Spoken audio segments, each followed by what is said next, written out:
Alors j'ai introduit récemment l'idée de planète transjupitérienne et non pas de planète transsaturnienne. Ça tient à mes travaux sur le sénaire au lieu du septénaire. C'est-à-dire qu'avec Saturne, nous passons à autre chose. Jupiter est la planète qui gère le système solaire interne, en quelque sorte. Et Saturne gère le système solaire externe. Et en l'occurrence, ça gère aussi donc les planètes transsaturniennes. Mais Saturne est déjà une planète au-delà du système qui nous concerne. Nous ne sommes concernés en tant qu'humains que par les 6 planètes, y compris le Soleil et la Lune, Mercure, Vénus, Mars, Jupiter.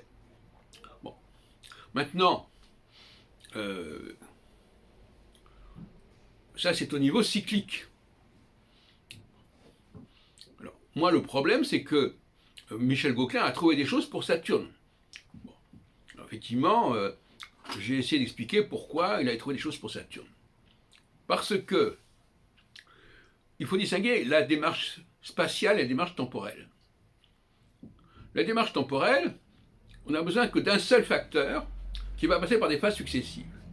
Le principe même des phases successives est en rapport avec l'idée d'un facteur unique. Il y a une diversité, pas le facteur unique, oui, mais il y a une diversité dans son processus cyclique.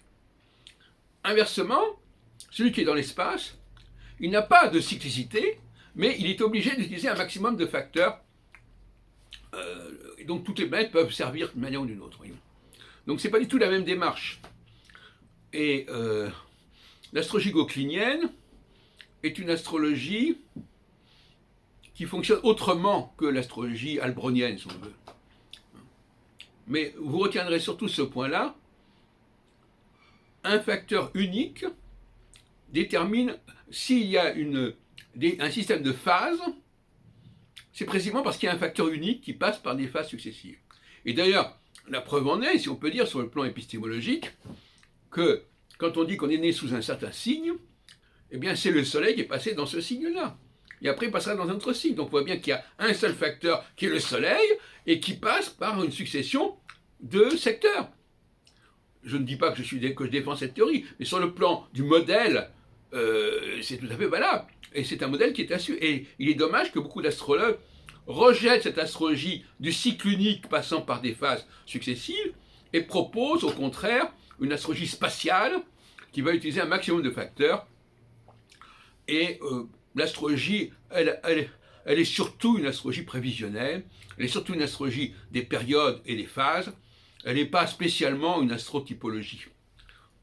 Si ce n'est que l'astrologie, telle que je la conçois, elle ne concerne que les leaders. Donc il faut déterminer à l'avance qui est le leader. Et deuxièmement, l'astrologie mondiale pour moi, elle doit tenir compte du Soleil, de la position solaire du leader, mais pas de l'ensemble du thème pour autant. On extrait de l'ensemble des positions planétaires le Soleil, par exemple. Et ça, beaucoup d'astrologues ont du mal à faire ça. Ils veulent une sorte de boulimie, ils veulent tout utiliser en astronomie, absolument tout, ne rien laisser. Bon. Et ça, à mon avis, c'est une erreur majeure. Sauf que, sur le plan prévisionnel, c'est une erreur majeure. Sur le plan du balisage spatial des choses, de la diversité des choses, bon, après tout, ça peut fonctionner d'une manière ou d'une autre. Hein. Bon, comme montré, bon, voilà, bon, ça c'est possible, ça puisse fonctionner, mais l'enjeu vraiment épistémologique de l'astrologie, c'est les phases, c'est la prévision, c'est pas la typologie. Si ce n'est que, comme je viens de le dire,